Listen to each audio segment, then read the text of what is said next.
de tener pronto cannabis, la gente o sea, las personas buscan este tipo de plantas, pero en general nosotros no las recomendamos. Pero obviamente las nombramos porque las conozcan. Ustedes si van a un grow shop van a preguntar por las semillas, les van a hablar de regulares, feminizadas, automáticas, entonces para que comprendan estos conceptos. Es una buena forma de comenzar también. No, es una buena forma. Estas plantas son relativamente sencillas porque uno la pone y solita va a llegar a no hay que modificarle nada. Pero a igual los si 60 días. hay poca luz, una ligerita sí son complicadas. ¿Sí? Claro, sí, por eso hay que... Cualquier estrés que tenga hormonas. Exacto. Quedan ahí, ¿no? Claro. Generalmente si, por ejemplo, la maceta es muy pequeña, o la luz, o no le gusta algo y los rendimientos bajan, las flores son más pequeñas, o unos tienen menos. Entonces, en general, nosotros, o yo, aquí un comentario personal, a mí no me gustan mucho las automáticas. Evidentemente son una buena alternativa cuando uno requiere tener cannabis pronto, pero en realidad las regulares son digamos, las no automáticas son bien robustas, puede clonarlas uno varias veces, infinitas veces si quiere. Entonces en realidad no son muy útiles, pero tienen que conocerlas para que sepan si es que un día van a un grow shop y le ofrecen este tipo de... Y una plantita en un sector que sea bien caluroso, yo creo que se da muy bien también, ¿cierto? O sea, la temperatura, si mucha o poca, puede ser un problema. En ambos extremos es un problema. Sobre 30 grados la planta no le gusta tanta temperatura y bajo 20 no adecuado, incluso ya si no llega a los 15 grados la planta va a tener problemas. Entonces, una consulta, ¿sí?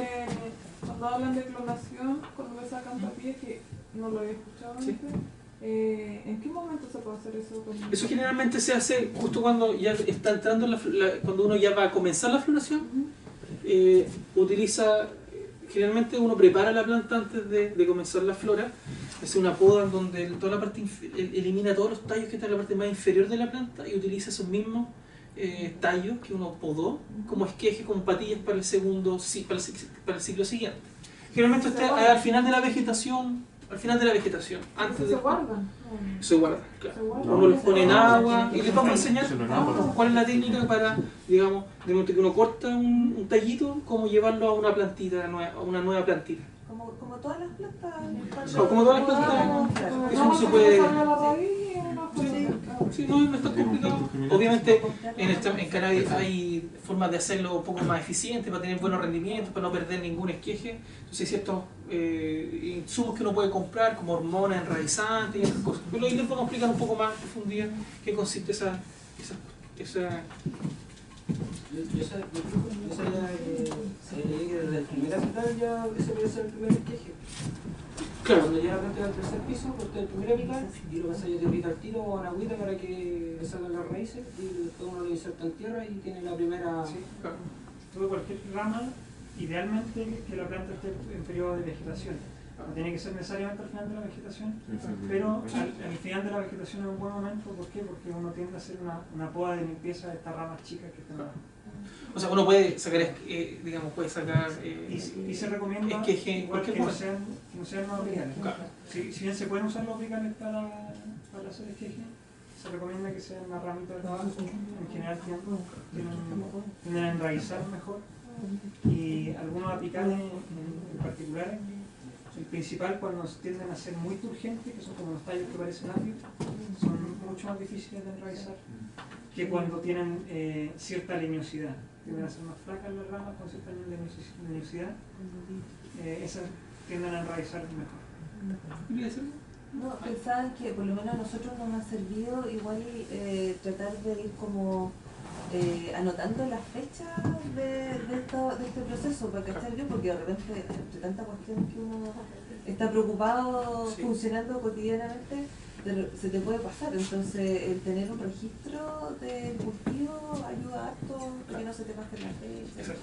Sí, siempre es bueno llevar el registro de las fechas, de en qué momento uno puso la semilla en la tierra, en qué momento uno comenzó la vegetación, la floración. ¿Qué semilla es? Cuando, Una consulta, ¿las hojas se pueden sacar antes de...? sí.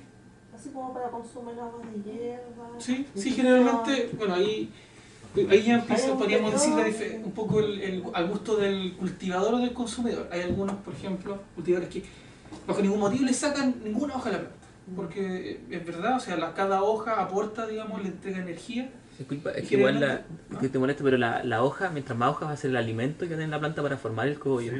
Entonces igual te asegura que Que vaya a tener un mejor cogollo. Pero, a pesar de eso, por eso a gusto del consumidor o un poco a gusto del cultivador. Uno también puede, en definitiva, hay ciertas podas que apuntan a potenciar ciertas partes de la planta. Entonces, por ejemplo, todas las hojas que muchas veces están en la parte más inferior de la planta, que no le llega luz, porque digamos en el interior la penetración de la luz muchas veces tiene una cierta cantidad de centímetros. Entonces las hojas que están al final de la planta probablemente no les llega mucha luz, por tanto no aportan mucho. Y de hecho uno puede ir sacando esas para que la planta redireccione sus nutrientes a las partes que uno quiere potenciar. Entonces, por eso depende mucho, podríamos decir, de la técnica de cultivo, de la forma que le va dando uno a la planta para obtener los mejores rendimientos. Ahí es a gusto un poco del consumidor o del cultivador. Por eso hay algunos que no le sacan ninguna hoja a la planta nunca, y otros que le van sacando, le sacan poca, y hay algunos que se exceden y le sacan hartas hojas. Generalmente uno no evita saca solo las hojas cuando están amarillas y digamos se desprenden solas. Ese es como el punto de cuando uno tiene que sacar uno retira una hoja. Generalmente cuando la hoja ya empieza a perder fuerza, la planta trata de absorber energía de esa, entonces la hoja se va desprendiendo amarilla y se va a ir así como marchitando. Cuando se desprende sola sin un esfuerzo, si uno la toca y se sale, ese es el momento de sacar la hoja amarilla. Ahora, si uno quiere sacar la hoja que está en verde, le recomendaría solo las de abajo, las que están más abajo, y con el sentido un poco de que se potencie el crecimiento, digamos, apical. Eso solo en vegeta. En flora, ya cuando uno ya comenzó la flora, mejor no tocar la planta, no sacarle hojas. Son solo las que se secan. Eso, insisto, aquí también depende del cultivador. Hay gente que no saca ni una hoja en ningún momento, hay otros que la sacan, ahí uno también va tomando ciertas decisiones. Disculpa, una consulta hablando de sacarlas de más abajo. distal, más abajo. También se asocia un poco con el tema de las plagas. Se disminuye el riesgo de que plagas Claro. asciendan hacia... Generalmente uno trata de que las primeros, no sé, 15, 20, 30 centímetros de la planta sean tallos limpios, porque así hay menos probabilidad de tener plagas.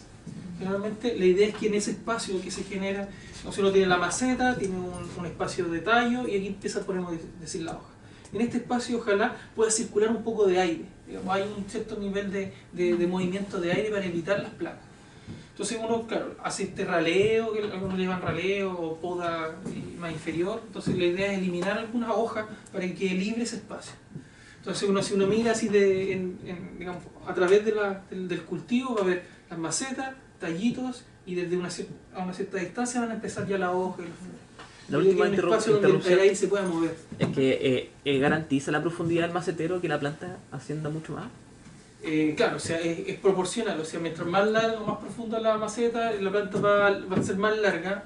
Obviamente depende de la técnica, si uno le mete poda, en realidad el tamaño de la maceta no va a indicar solo tamaño, digamos, vertical, sino también el tamaño del fruto, podríamos decir, de la flor. Pregunta, ¿Sí?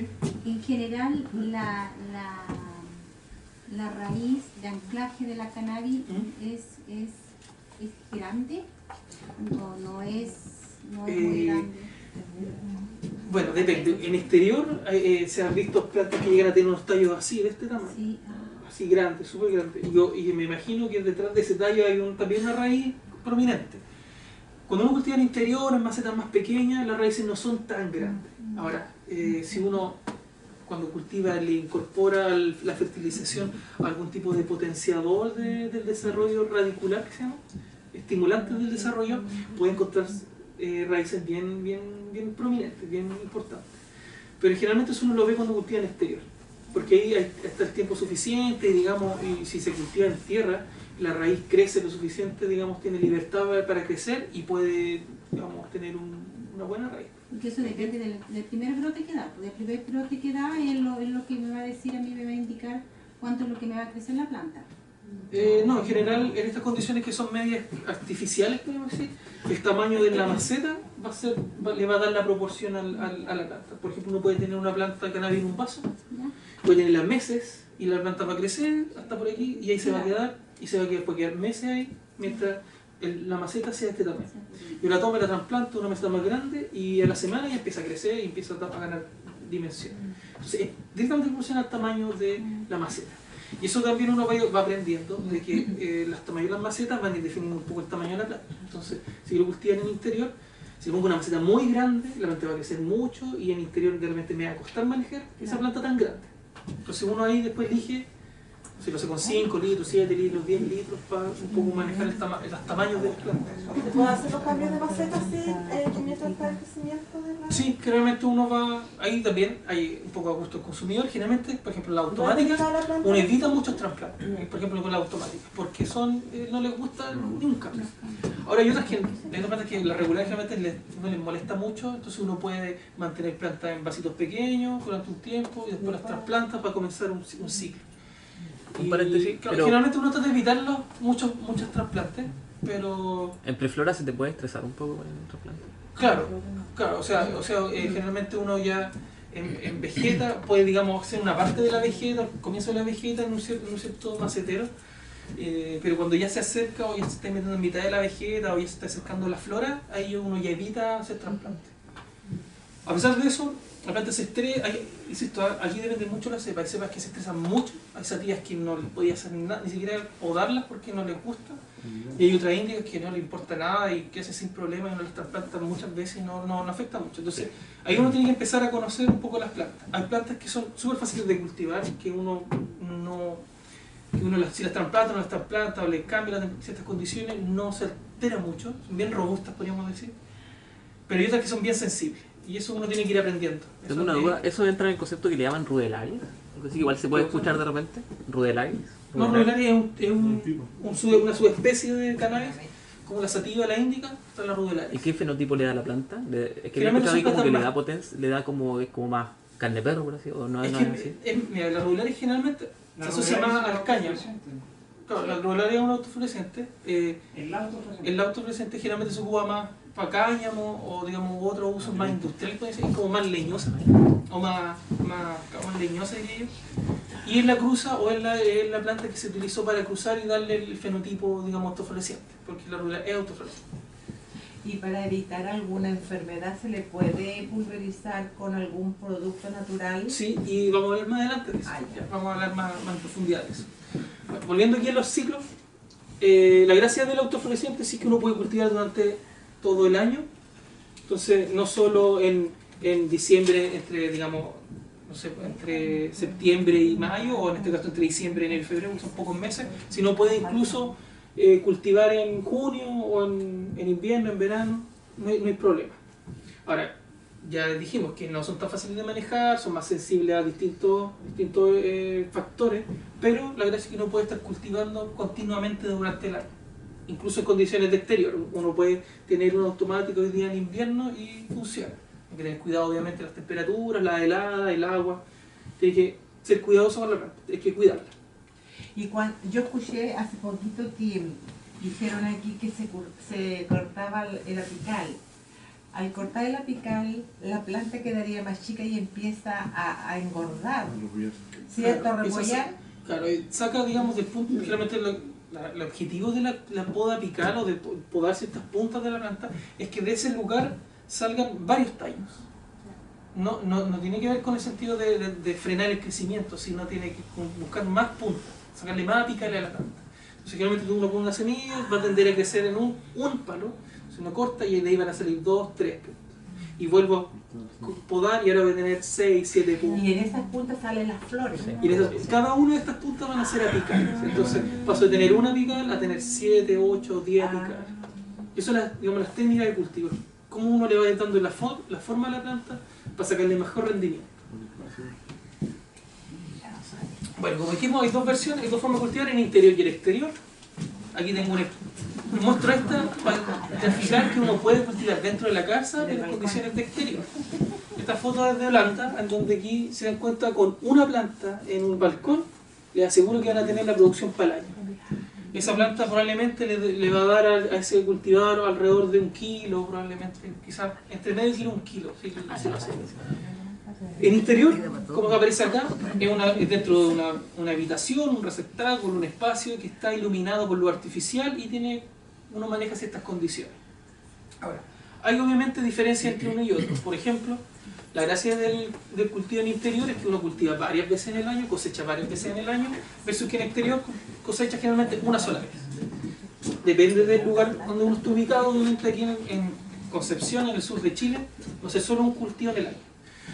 Ahora, obviamente esto es mucho más barato porque uno utiliza la luz solar y aquí, digamos, hay que utilizar electricidad, la luz artificial, entonces los costos aquí son obviamente mayores. Pero uno maneja mejor las condiciones, controla la temperatura, humedad, las plagas se pueden manejar de forma mucho más adecuada que acá. Además, evidentemente que los rendimientos son menores por planta. O sea, si yo aquí cosecho del orden de los, si me va bien, de los cientos de gramos, aquí yo puedo cosechar hasta 1 kilo. Entonces, evidentemente tiene ciertas diferencias. Ahora sí, que lo más relevante, mi opinión personal, tener una planta de este tamaño en la casa puede ser un problema, te lo pueden ver los vecinos, cualquier persona te la podría ver y digamos, llamar a la policía, mientras que tener un cultivo interior es mucho más seguro en términos de los riesgos legales, podríamos decir. Es por eso que nosotros un poco recomendamos el cultivo en interior, porque se pueden manejar bien las condiciones. Acá muchas veces es más difícil, hay que tener un poco más de experiencia, hay que tener un lugar un poco habilitado, un invernadero, entonces en realidad nosotros recomendamos la versión en interior, en indoor. Como que la única desventaja ahí sería el olor. El olor que podría ser un poco... ¿En el indoor? En el indoor sí, claro. El tema del olor lo vamos a conversar un poco más adelante, depende mucho de la planta también. Hay plantas que son mucho más olorosas que otras y a pesar de eso también hay tecnología para solucionar esos problemas, hay formas de manejar el tema de los olores. Desde por donde evacuar los olores, digamos, la ventilación, hasta filtros para, digamos, manejar el tema de los olores. Pero eso lo vamos a conversar un poco más adelante. Ya. Esto es más o menos un cultivo en interior. Es un espacio, una caja, que tiene plantas, obviamente, que tiene una entrada de aire y una salida de aire, una luz artificial que está conectada a un sistema que se llama balastro o ballast, más timer que controlan los fotoperiodos, o sea que le indican digamos, al sistema que se prenda o se apague las luces. Además, generalmente uno siempre tiene que estar registrando, midiendo lo que es temperatura y humedad. Esas son, digamos, las dos variables más fundamentales, temperatura y humedad. Y dependiendo del ciclo, va a requerir más temperatura, menos temperatura, o más humedad o menos humedad. Pero este es más o menos el principio. Un espacio donde hay una luz artificial, una entrada y salida de aire, y un sistema. Digamos, el orden es que la entrada siempre está en la parte inferior, cercano, digamos, a la maceta, podríamos decir, y la extracción, la salida del aire es en la parte superior. Obviamente la idea aquí es que el calor que se va acumulando cerca de la ampolleta sea digamos, extraído por la parte superior y obviamente en la parte inferior uno ingresa aire. Entonces, por eso generalmente uno, esta franja de la planta, uno le saca toda la hoja, los tallos, y como tiene el intractor, podemos decir, el que ingresa aire, aquí se genera una corriente de aire, lo que evita plagas y evita otras cosas. Y mientras que acá arriba estamos sacando el aire caliente para así mantener las condiciones un poco más controladas. Y, como les decía, el fotoperiodo, este 18.6 o 12.12, se maneja con un timer, que vale, no sé, 2 lucas en soda. Entonces no es muy complicado de implementar. Ahora, por ejemplo, los grouchos traen todo esto listo. Uno compra el kit y viene timer, bala, tiene todo y uno arma. O puede uno preparar un espacio para hacer su cultivo y no necesariamente armar todo. Entonces, en interior hay muchas formas. Desde un macetero con una ampolleta, simplemente, que muchas veces uno puede manejar los esquejes o los plantines, las plantas más pequeñas en este formato, simplemente una ampolleta sobre una planta. Incluso hay estas versiones que son más digamos, más ingeniosas, que está dentro de un CPU de un computador o dentro de ¿cómo se llama? Un closet. Incluso en este closet tiene 2 cámaras, tiene una cámara aquí donde está florando y acá abajo tiene una cámara donde mantiene las plantas más pequeñas.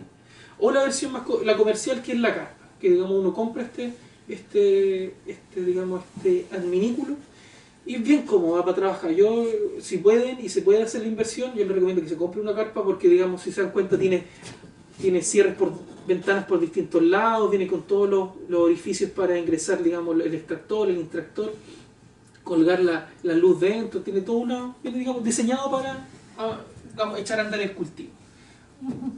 Eso solo si, o sea, si es complicado armar un espacio, muchas veces uno puede comenzar a cultivar en un closet. Y creo que muchos lo hemos hecho, que hemos comenzado simplemente en un closet, donde uno pone la ampolleta y funciona. insisto, si uno puede hacer la inversión, les recomiendo que se compre la carpa porque facilita estas cosas. ¿Y esa carpa se puede poner fuera, en el patio? No le recomiendo ponerla en el patio porque va a enfriar, particularmente en esta época, va a ser muy frío y trae una carpa que es donde salen luces. Entonces los vecinos podían cuestionarse qué está haciendo. Ah, no, claro, sí, de luz que tenga claro, un sí. no necesariamente ponte tu garage. Sí, un garage no es problema. Si siempre tenés tenés que... pero que tengas que... Claro, sí. Sí, no hay problema. Sí. Lo único que tenéis que presente es que siempre, cuando salen luces de un closet, por ejemplo, o de una carpa, siempre va a generar suspicacias. Y Entonces, no hay que es tener como para el presente. vecino, o sea, que no te que hablar. La base de esa carpa, ¿de qué tamaño es? O sea, ¿cuántas plantas puede Ya. haber? Aquí en las carpas hay en las dimensiones de las carpas hay de mucho, hay desde 40 por 40, que son unas carpitas chiquititas sin manejar plantas, hasta plantas, o sea, carpas de 2 metros por 2 metros. ¿Ya? Ahora, generalmente las que uno utiliza, usuario medicinal o usuario recreativo, se mueven entre 80 por 80, 1 metro por 1 metro. ¿Y Hay cuál por es el medio. espacio que requiere de separación?